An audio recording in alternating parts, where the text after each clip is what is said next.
Has sido tan bueno para mí.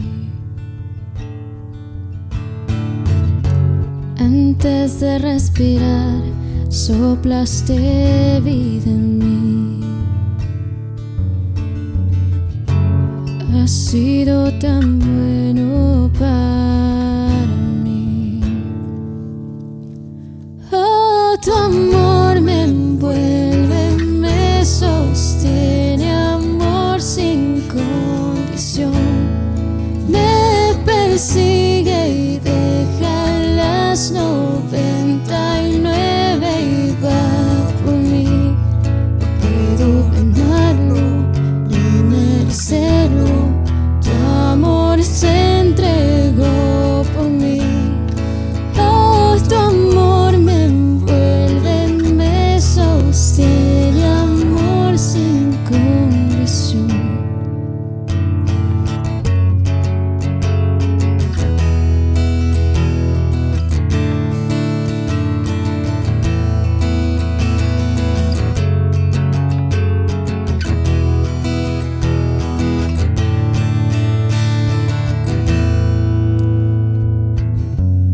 Aún lejos de ti, tu amor luchó por mí.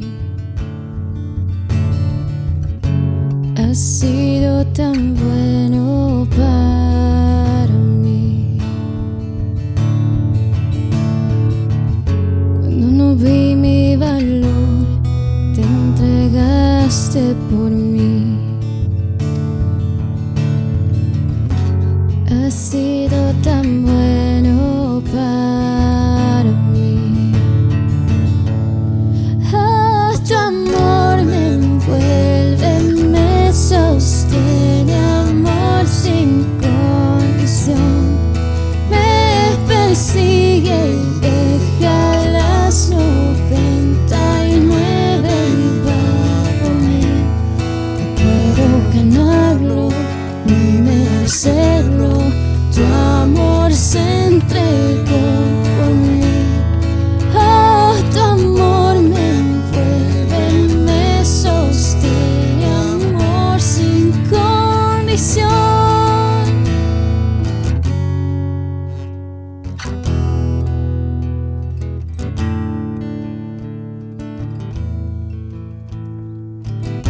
No hay sombra que no alumbres, monte que no escales para encontrarme a mí.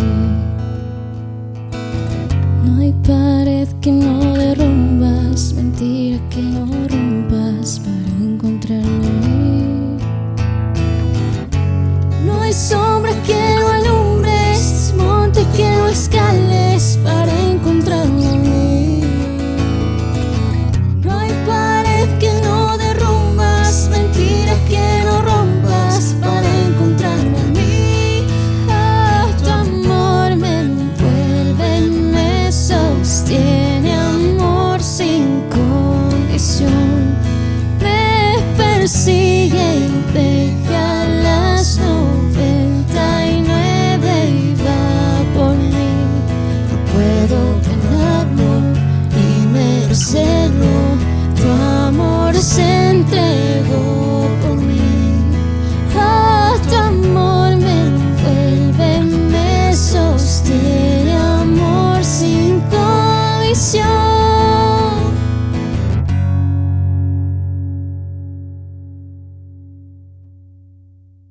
Hola, me da mucho gusto verte conectado hoy. Vamos a entrar a la palabra de Dios juntos. Prepara tu corazón. ¿Y qué te parece si le pedimos a Dios que nos hable? Señor, te pedimos que hoy tu voz pueda alumbrar nuestro corazón, que si hay confusión o hay miedo o hay cualquier cosa que esté estorbando en nuestro corazón para escuchar hoy tu verdad, tú lo quites y pongas en nosotros un corazón dispuesto para poder oírte hoy. Te lo pedimos en el nombre de Jesús. Amén. Ok, pues vamos al capítulo 8 de Eclesiastés. Hemos estado en esta serie y ya estamos en el capítulo 8 y vamos al verso 2. Si estás listo, voy a dar lectura. Dice, obedece al rey porque lo juraste ante Dios. No trates de evitar cumplir con tu deber, ni te juntes con los que conspiran maldad, porque el rey puede hacer lo que se le antoje. Sus órdenes tienen el respaldo de su gran poder. Nadie puede oponerse ni cuestionarlas. Yo creo que para nosotros llega a ser un poco intrascendente el pensar en un reinado. Aquí a lo mejor está hablando Salomón muy específicamente del juramento a obedecer al rey. Y si tú recuerdas cómo Dios les había dicho en la época de Samuel que él no quería darles un rey porque él era su rey, y de alguna forma el rey era como una autoridad absoluta, una autoridad suprema. O sea, es muy real lo que dice aquí de puede hacer lo que se le antoje, su palabra lo determina todo. Entonces era una autoridad que prácticamente funcionaba como si fuera Dios. Así que cuando Dios le da un rey al pueblo, el rey vino a ser como un reemplazo de Dios. Y por eso el celo de Dios de decir, están equivocados en pedirme un rey, pero se los voy a dar.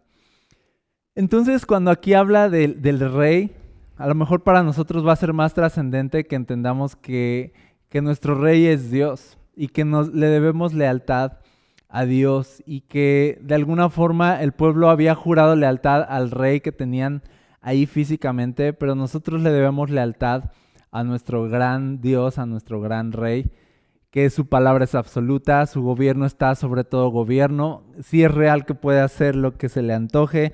Dice que todas sus órdenes tienen el respaldo de su gran poder y que nadie puede oponerse a Dios ni cuestionarlo, y quienes obedezcan a Dios no van a ser castigados.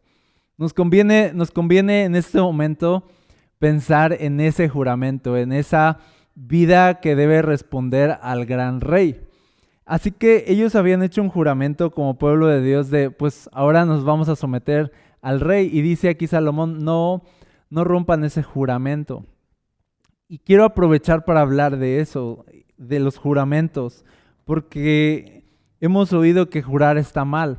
Y vamos a ver un poquito qué dice Jesús acerca de eso, de hacer juramentos o no hacerlos. Fíjate en Mateo 5, verso 33, dice: también han oído que a nuestros antepasados se les dijo, no rompas tus juramentos, debes cumplir con los juramentos que le haces al Señor.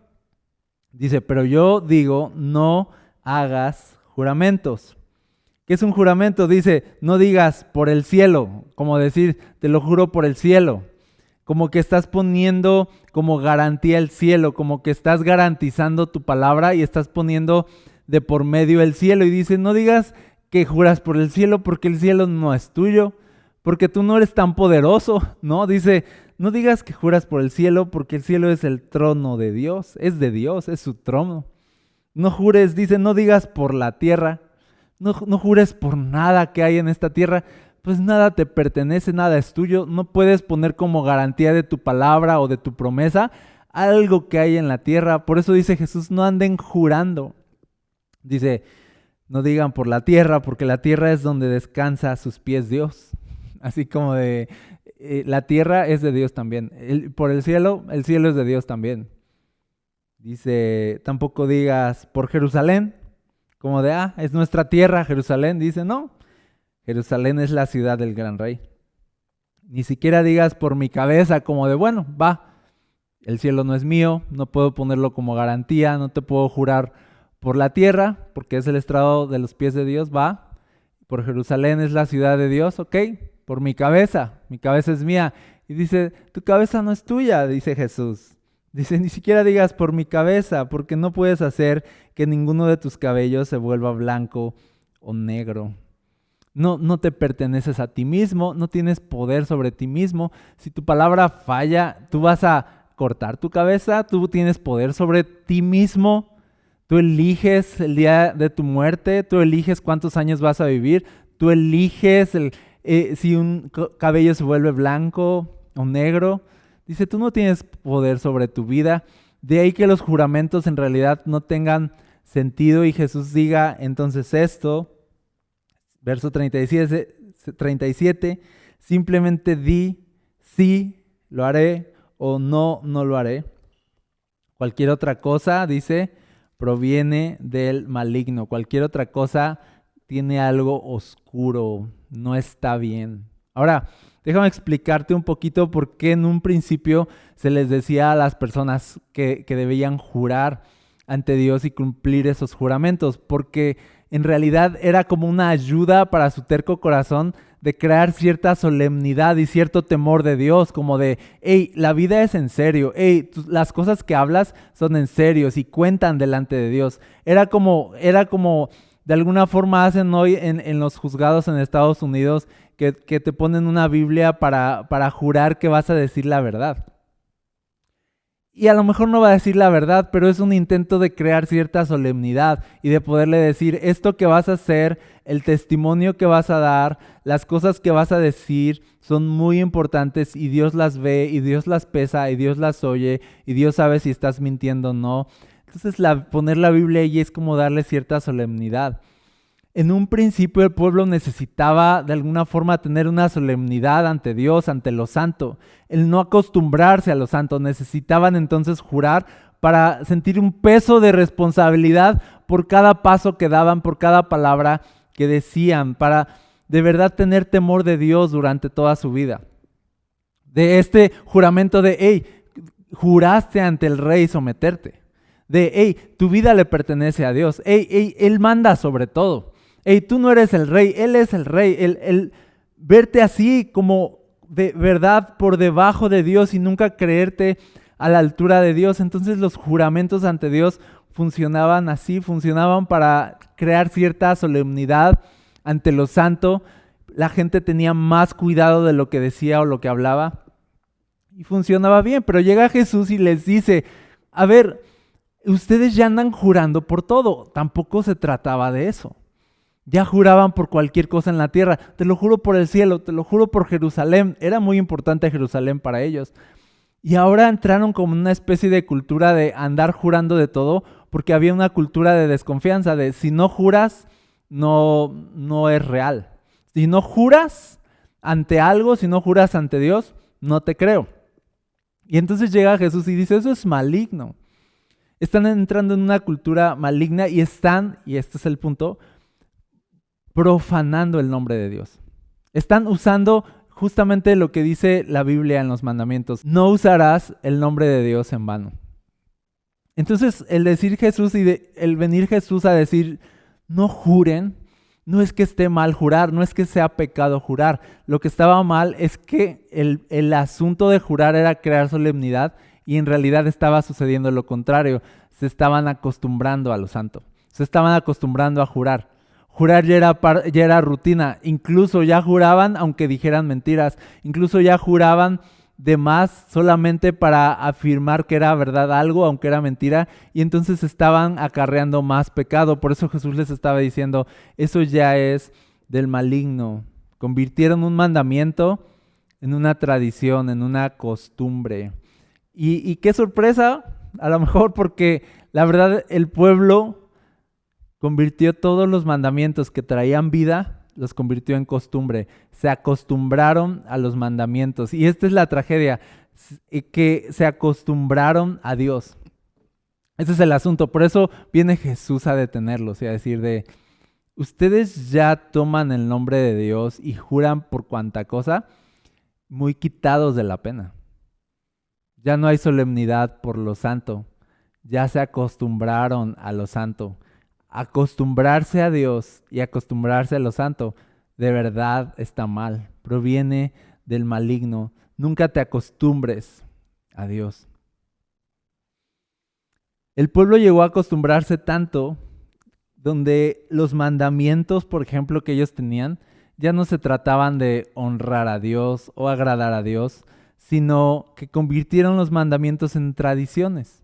Y entonces ya no se trataba de Dios y su gloria, se trataba de agradar a las personas. Se trataba de agradarnos unos a otros, seguir rutinas, seguir mandamientos de hombres para que me califiquen bien, para que me vean bien, para que me aprueben. Ya no, el pueblo ya no pensaba en Dios. Ya no pensaba en Dios, por eso le daba igual decir te lo juro por Dios, te lo juro por el cielo, te lo juro por Jerusalén. Les daba igual. Y Dios no se agradaba de eso. Convertir en tradiciones y en costumbres algo tan hermoso como la palabra de Dios, algo tan hermoso como vivir una relación con Dios, convertirla en costumbre, es algo del maligno. Entonces, los mandamientos, cuando los convertimos en tradición, le quitan peso y le quitan vida al mandamiento. ¿Recuerdas que Dios decía, de labios me honra este pueblo, pero su corazón está lejos de mí? Como de, sí me obedecen, sí hacen lo que les digo, pero no me conocen. Era algo así como de, no saben por qué hacen lo que hacen, pero lo hacen. Y creen que me están agradando a mí. Dejaron de cuestionarse por qué hacían las cosas y empezaron a comportarse como máquinas programadas. Corazones duros que mecánicamente pueden cumplir la ley, pero por dentro están llenos de muerte. Y eso mismo pasó con los juramentos entonces. Existían para crear solemnidad en el corazón, pero cuando el pueblo hizo de los juramentos una tradición, la solemnidad se convirtió en costumbre. Pasaron de tener un corazón solemne a pasar a un corazón acostumbrado y empezaron a jurar por cualquier cosa. Entonces, si ya no jurabas, ya no se tomaba en cuenta tu palabra. Ya no se te tomaba en cuenta como cierto cualquier cosa que dijeras. Y llega Jesús y dice, no jures. Entonces, regresen a la solemnidad, no juren mejor, porque tú no controlas nada, porque nada te pertenece. Entonces jurar es como presumir de poder. Así te lo juro por el cielo, así de como si pudieras controlarlo. Jurar es orgulloso, pero lo que nos enseñó Jesús es a ser humildes. Decir sí y decir no es ser humilde. Es ser una persona que simplemente quiere responder a Dios y honrar a Dios y cuidar sus palabras y entender que Él no tiene control del futuro, no tiene control de su vida. Su palabra no es la ley. Su palabra es falible, es un simple ser humano. Y dice Jesús, mejor seamos personas de sí y de no, porque no somos tan poderosos como para andar jurando, como si fuéramos infalibles, como si nuestras intenciones fueran tan puras, como si Dios no nos viera. Esa es la cuestión, como si Dios no supiera lo que hay detrás. Entonces, dice Jesús aquí, no juren, digan sí y digan no, punto. Cualquier otra cosa, dice, viene del maligno. Es caminar en una cultura de Satanás, de mentira y de profanación al nombre de Dios. Como todos mentimos, pues todos necesitamos jurar. Y como todos desconfiamos, pues todos necesitamos más que un sí o un no. Queremos que nos juren. Y entonces provocamos que se esté invocando el nombre de Dios en vano, por nimiedades, y estamos profanando el nombre de Dios. ¿Cuál es el asunto? Entonces empezamos a acostumbrar nuestro corazón a las cosas santas. Y ya no tenemos solemnidad por Dios, ni solemnidad por quién es Él. Nos acostumbramos a Dios. Lo que yo creo que aquí la Biblia nos dice es, no se acostumbren a lo santo. No se acostumbren a Dios. No pierdan temor, no pierdan asombro por el nombre de Dios. Por eso dice el verso 3, no trates de evitar cumplir con tu deber, ni te juntes con los que conspiran maldad, porque el rey puede hacer lo que se le antoje. Está queriendo provocar ese temor de Dios. Sus órdenes tienen el respaldo de su gran poder y nadie puede oponerse ni cuestionarlas. Entonces, era importante, y lo que la Biblia aquí quiere hacer es importante que entiendas la obligación que tienes ante Dios. Es importante que entiendas que tú le respondes a un rey que está en los cielos. Es pensar que tu vida ante Dios no es un juego, que Él sí pesa las cosas, que Él va a pagar a cada uno conforme a sus obras y que, de acuerdo a lo que dice la Biblia, absolutamente todo cuenta. Y Jesús mismo dijo, cada palabra ociosa que salga de sus bocas va a ser juzgado. Lo bueno y lo malo, todo va a ser pesado delante de Dios. Así que dice la Biblia, así que no se anden con juegos. Así que, tu vida no es un juego. Así que le debes lealtad a Dios cada paso que das. ¿Qué haces con tu vida? ¿Qué haces con tu mente? ¿Qué haces con tu cuerpo? ¿Qué haces con el tiempo que tienes aquí en este mundo? Yo creo que la Biblia aquí nos hace un llamado a pensar que Dios es rey en los cielos y su poder no tiene límites, y no acostumbrarnos a esa idea. No acostumbrarnos, porque a veces se nos olvida. Y tratamos a Dios con un corazón acostumbrado, sin solemnidad. Y entonces aquí yo veo que dice que no te opongas a Dios ni lo cuestiones.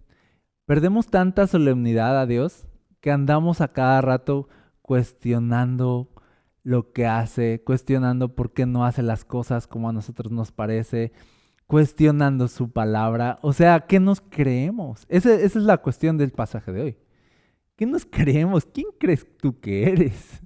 No olvides que Él es el rey y Él hace lo que se le antoje. ¿No te da miedo eso? ¿No? ¿Crees que puedes venir a cuestionar al gran rey y su verdad? ¿Crees que puedes venir a llamar a Dios mentiroso? ¿Crees que puedes venir a cuestionar las intenciones de Dios y las obras de Dios? Pues tú, ¿quién eres? Y es lo mismo que dice Jesús. ¿Tú quién eres para jurar por el cielo, por la tierra, por Jerusalén o por tu cabeza? ¿Ustedes quiénes se creen? Ubíquense. Entran a jugar al templo, entran a jugar con lo sagrado y no se dan cuenta. Corazones oscuros, sin temor de Dios, que profanan su nombre y profanan su santidad y lo cuestionan y creen que esto es un juego. Y la Biblia hoy nos dice, Salomón, hey, no es un juego. Y Dios no es un juego, no, Dios es rey. Dios es Señor y Dios te va a juzgar un día. No te pongas a jugar con Dios, no te pongas a jugar con lo santo. Esto no es un juego. No lo cuestiones. Esto es lo que debemos entender. Si mi corazón no alcanza a comprender algo de lo santo o lo verdadero, ¿sí? En vez de cuestionar así de, como no lo entiendo, entonces no lo hago. En vez de cuestionar lo santo o lo verdadero porque no lo entiendo, debemos pensar esto. Cuando yo no entiendo algo, seguro el que está mal soy yo, no Dios. Si algo me parece mal o confuso o no entiendo algo de la Biblia o algo de por qué la vida es así, seguro el que está analizando mal las cosas soy yo. ¿Por qué pienso que mi análisis de las cosas, mi análisis impuro, que viene de un corazón impuro, de una mente imperfecta, por qué pienso que mi análisis y mi corto entendimiento y aún mi ignorancia pueden calificar la vida o calificar a Dios o calificar las obras de Dios o calificar la verdad? ¿Por qué pienso que me puedo poner al tú por tú con Dios? Yo te digo algo, es mejor no analizar las cosas desde la confusión o la ignorancia y esto, tener la humildad para reconocer que Dios es rey en los cielos y yo soy un simple mortal aquí en la tierra. Reconocer eso, de si yo no soy Dios, entonces yo no entiendo todas las cosas. Si yo no soy como Dios, ¿quién soy yo para ponerme a cuestionar las órdenes de Dios o su palabra o su verdad? A veces se oyen conclusiones tan malas con respecto a Dios en el mundo. ¿Sabes por qué? Porque analizamos a Dios desde nuestro corazón caprichoso y oscuro. Y la Biblia dice aquí de, ¿cómo creen? O sea, Dios es rey. Y su poder no tiene límites. O sea, ¿con quién creen que estás hablando? Él hace lo que se le antoja, es el rey. Es el rey. Y nosotros no somos Dios, ni podemos llegar a compararnos con Él. ¿Qué nos hace pensar que podemos rebajar a Dios a nuestro entendimiento? Y lo hemos dicho antes en esta serie de Eclesiastés. Es mejor vivir con asombro de lo que no entiendo que vivir en el orgullo de creer que entiendo lo incomprensible. Es mejor vivir asombrado y humilde de wow, no comprendo las obras de Dios. No puedo, decía David, no puedo enumerarlas, no puedo ni siquiera poder hablar de todas ellas. No entran, no caben. Juan mismo dijo, no podríamos escribir todo lo que hizo Jesús en los años que estuvo aquí. Si escribiéramos todo lo inmenso, lo maravilloso y lo glorioso que vimos de Jesús, pues es imposible. No voy a entrar a esa tarea tan penosa y tan cargada porque es algo muy maravilloso que no puedo entender. Prefiero vivir asombrado de todo lo que no puedo entender que vivir orgulloso creyendo que entiendo lo que es incomprensible. Es tonto. Algo que de por sí ya está fuera de nuestro alcance, que alguien levante la mano y diga, no, pero yo sí sé y yo sí tengo la respuesta y yo opino que esto y yo digo que Dios no es bueno porque si Dios fuera bueno, entonces ¿por qué Él permite esto y aquello? Y la Biblia se queda así de, ¿cómo te llamas tú, perdón? O sea, de, ¿quién eres tú? O sea, sí, vamos a escuchar tu análisis. Sí, vamos a escuchar tu análisis. ¿En qué planeta gobiernas tú, perdón? ¿Qué universo creaste tú con tu aliento? Nos creemos superiores, nos creemos más de lo que en verdad somos. Y en vez de vivir asombrados por lo que no podemos entender de Dios, vivimos orgullosos creyendo que comprendemos lo incomprensible. Te digo algo, mejor guardar silencio de lo que no comprendo, andar diciendo tonterías, ¿sí o no? Nacimos para asombrarnos de la grandeza de Dios, no nacimos para llegar a comprenderla. De ahí la adoración. ¿Quién adoraría a un Dios que puede comprenderse? Pero somos muy orgullosos y queremos respuestas. Y queremos entenderlo y le decimos a Dios, como no lo entiendo, no te sigo. Como no me copia a mí esto que tú dices, tus órdenes, tus mandamientos no me hacen sentido, pues no las voy a cumplir. Y dice aquí Salomón así de hey, no funciona así la vida, te debes al gran rey. No deberías andar cuestionando sus órdenes. Vamos a obedecerlo, no a cuestionarlo. Pero decimos, no voy a obedecer la verdad porque no me hace sentido. Y yo te digo, qué orgulloso. Como si pudiéramos entender, así de, cuando ya lo entiendas y te haga sentido, entonces ya es digno Dios de que le obedezcas. Y la Biblia dice, no, Él es digno porque Él nos hizo a nosotros y no nosotros a nosotros mismos, somos suyos. Le pertenecemos y no tiene que andarnos explicando todo. Y no lo va a hacer, de hecho. Dios no se va a rebajar a explicarnos todo. Nos va a revelar algunas cosas, pero otras las va a dejar a ciegas. Vamos a necesitar confiar en Él, en las cosas que no entendemos. Pero Dios no va a alimentar el orgullo que hay en nuestro corazón de querer ponernos al nivel de Dios y de querer entenderlo todo. Tú quieres entender la vida, entender los misterios y entender a Dios. Hay mucho orgullo de por medio. Hay algo maligno ahí. La verdadera vida se vive en asombro y en humildad y escuchamos más de lo que hablamos. Estamos más atentos a Dios de lo que queremos que Dios esté atento a nosotros. Entonces dice aquí, sus órdenes tienen respaldo, nadie puede oponerse a Dios ni cuestionarlo. Quienes lo obedezcan no serán castigados. Y dice, los sabios encontrarán el momento y la forma de hacer lo correcto, pues hay un tiempo y un modo para cada cosa, incluso cuando uno esté en apuros. Yo veo que aquí habla de las excusas, porque ponemos una excusa a nuestra insurrección, que Dios no está a nuestro nivel y por eso pues no lo vamos a obedecer. Si Dios fuera bueno, Él haría esto.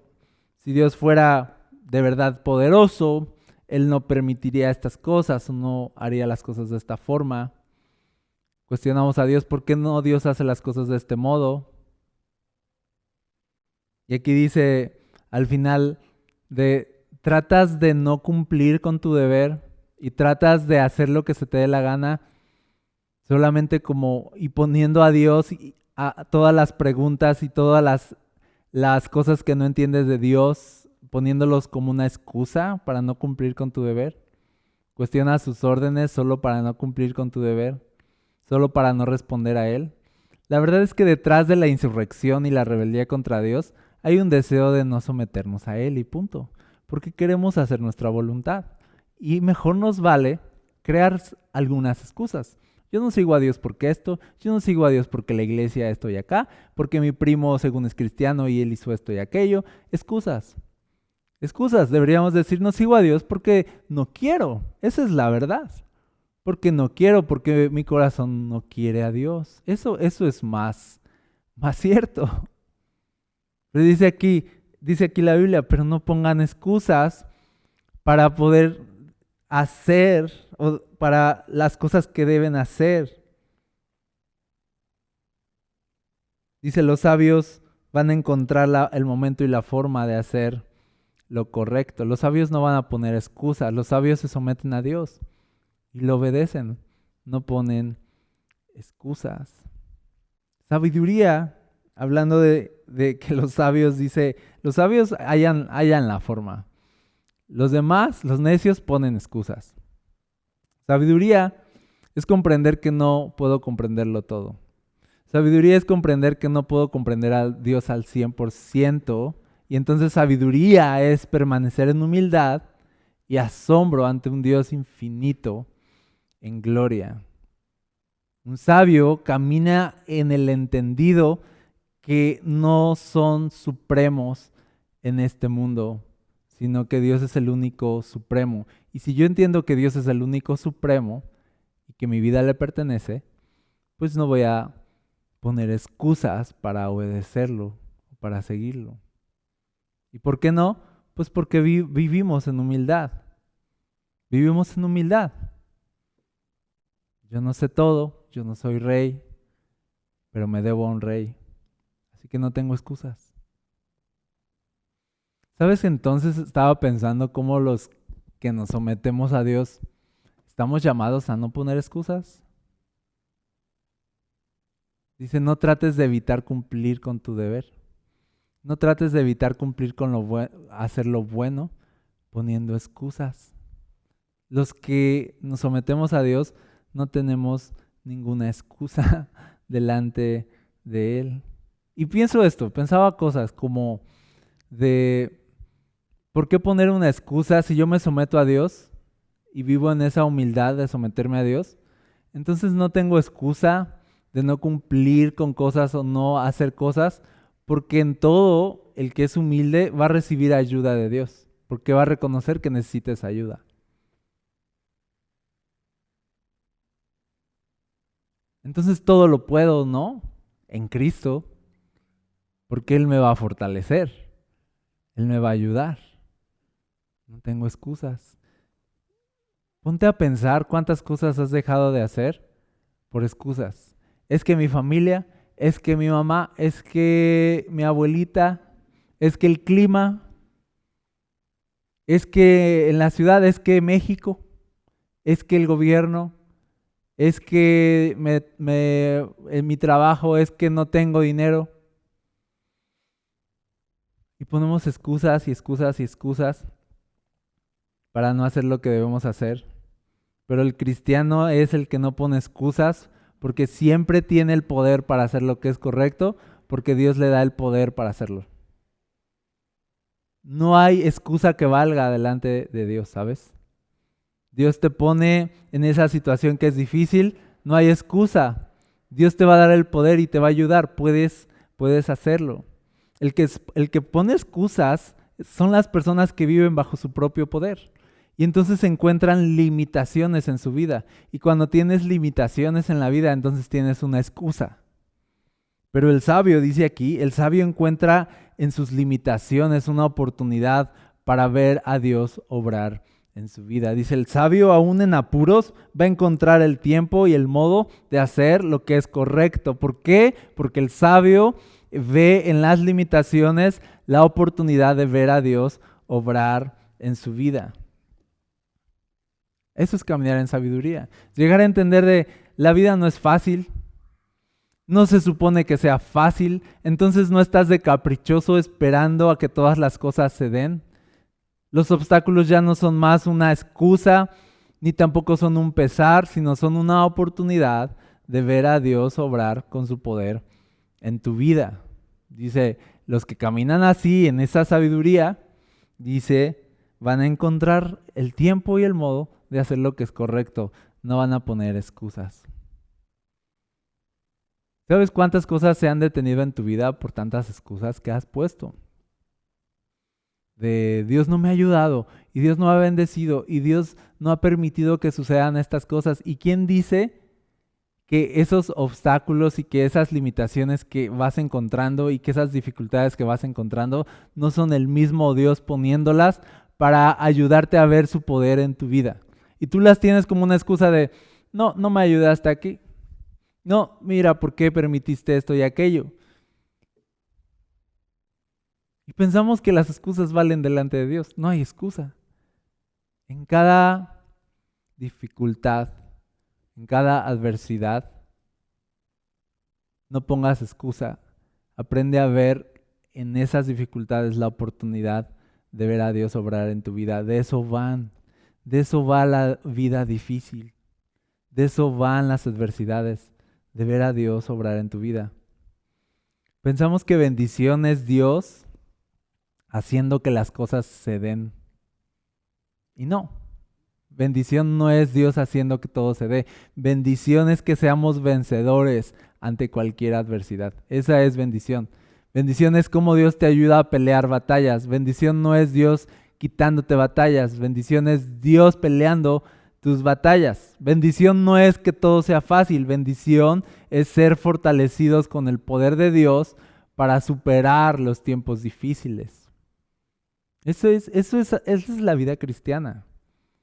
Eso es caminar con Dios. Eso es caminar, dice aquí, con sabiduría. Entonces el que camina con sabiduría dice, no va a andar poniendo excusas. Y es bien padre pensar porque el que se somete a Dios, automáticamente recibe el poder de Dios para cualquier dificultad en su vida. Tú no te sometas a Dios, no vas a recibir poder de lo alto. Sométete al gran Rey y su gran poder. Sométete a su verdad y automáticamente te estás poniendo en la posición de recibir ayuda constante del cielo. Sométanse a Dios, dice la Biblia. Sométanse a Dios y ante su gran poder. Y el adversario, dice el enemigo, va a huir de ustedes. Ayuda. Vamos a recibir ayuda. Entonces, qué padre es poder someterse a Dios, ¿no? Qué padre es poder simplemente vivir en humildad y en asombro. Qué padre es no ponerme a la altura de Dios y creer que soy casi Dios y ponerme a cuestionarlo. Qué padre es poder simplemente decir no soy Dios, pero tengo un Dios que me va a ayudar en los momentos difíciles. Qué padre es poder, en vez de encontrar excusas, encontrar oportunidades para ver a Dios. Y hablando de excusas, fíjate cómo termina esto. Dice, además, ¿cómo puede uno evitar lo que no sabe que está por suceder? Nadie puede retener su espíritu y evitar que se marche. Nadie tiene el poder de impedir el día de su muerte. No hay forma de escapar de esa cita obligatoria, esa batalla oscura. Y fíjate cómo termina, como con cierto espanto. Dice, y al enfrentarse con la muerte, la maldad no rescatará al malvado. Habla de que va a venir un día donde todo termine. Hay una fecha, dice. Hay una fecha ahí. ¿Has pensado eso? Ahí tienes una cita con el día final. Ese día va a llegar, dice, no puedes huir de ese día. No puedes evitar morir, dice, nadie puede retener su espíritu y decir, no te mueras, no te mueras. Dice, si te vas a ir, te vas a ir. Si se va a acabar, se va a acabar. Y cuando eso pase, esta es la cuestión. Dice, nos presentaremos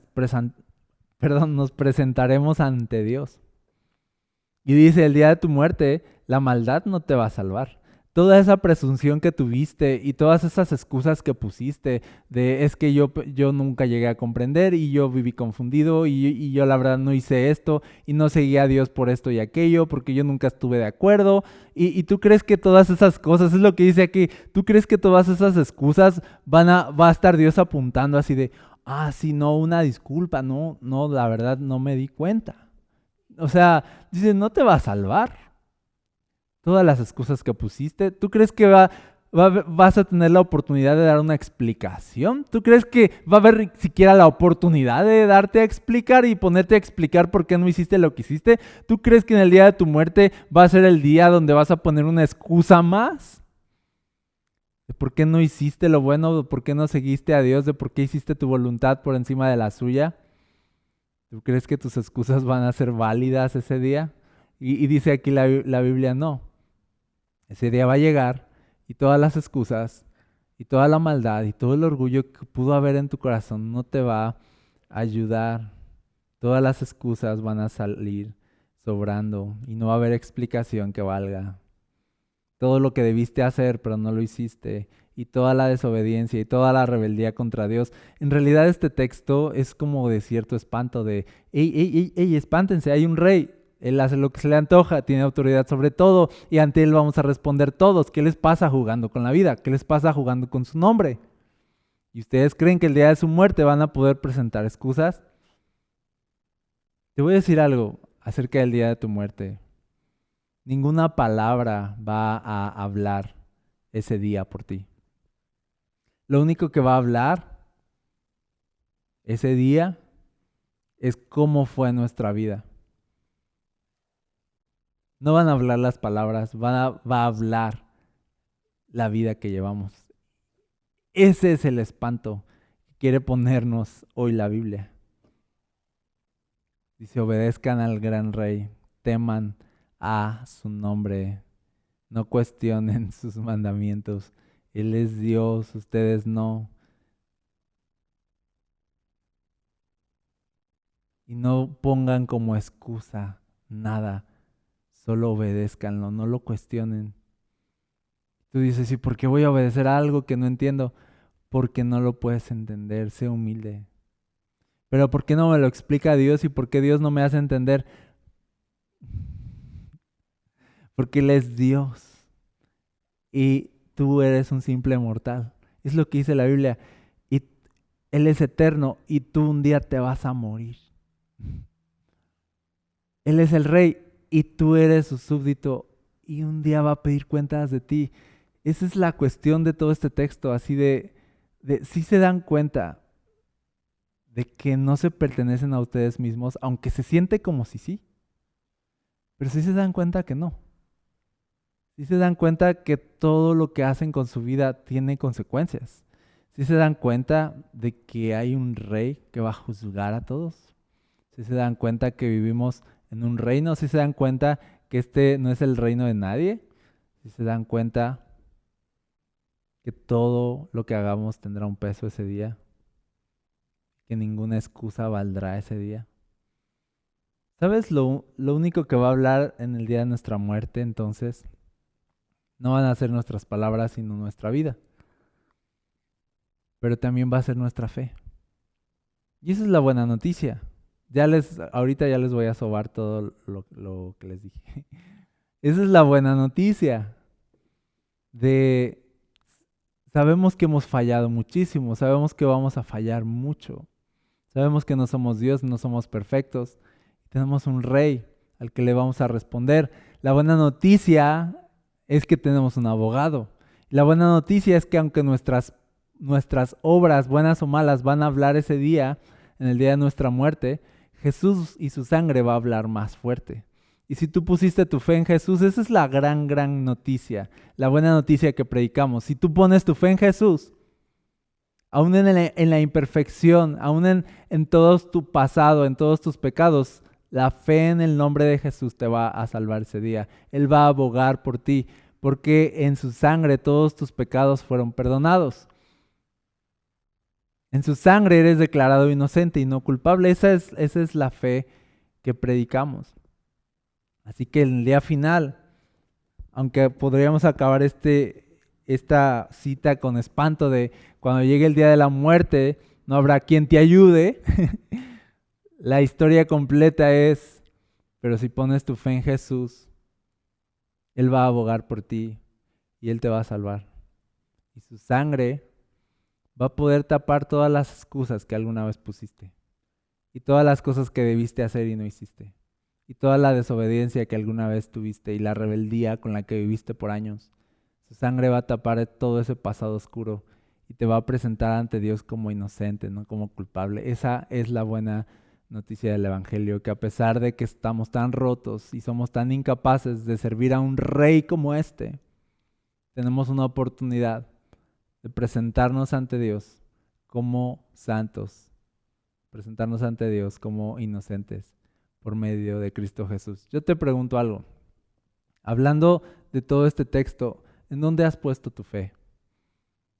¿En dónde has puesto tu fe? ¿Estás confiando en ti o estás confiando en Jesús? De eso se trata la vida. Y yo te quiero animar hoy a que de verdad humilles tu corazón, a poner tu fe en Jesús, a que veas lo que hoy la Biblia te dice de, no, la vida no es un juego y Dios no es un juego, Dios es Rey. Y tu tiempo en este mundo cuenta. Y donde pongas tu fe cuenta. Yo quiero animarte a que si tú no has puesto tu fe en Jesús, lo hagas hoy. Quizá digas, pero tengo muchas dudas, pero no entiendo todo, pero ¿cómo que la Biblia? ¿Pero cómo que la iglesia? ¿Pero qué entonces qué? Yo también tenía muchas dudas, pero la fe no es tener todas las respuestas. La fe es confiar en Dios cuando no tengo todas las respuestas. Así funciona. Solo hoy descansa en Jesús, pon tu fe en Jesús y llegarás a entender todo su amor y su gracia que Él tiene para ti. Padre, yo te pido por las personas que estén viendo o escuchando este mensaje, que los ayude, Señor. Así como en algún momento ayudaste a muchos de nosotros a humillar nuestro corazón y a entregarnos a ti, nuestro gran Rey. Señor, fue difícil porque pensábamos que nosotros éramos el centro, que no le debíamos cuentas a nadie. Fue difícil humillarnos, fue difícil reconocer que al final no nos pertenecemos.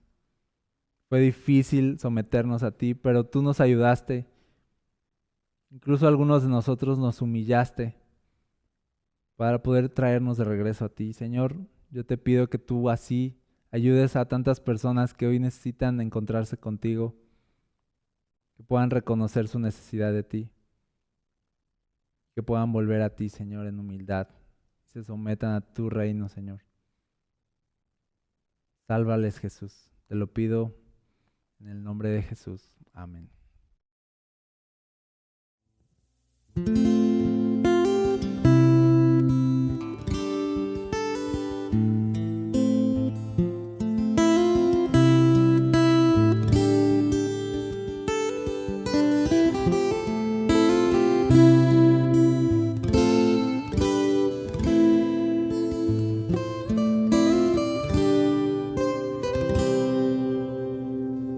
Que todo lo que soy bendiga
ya el final.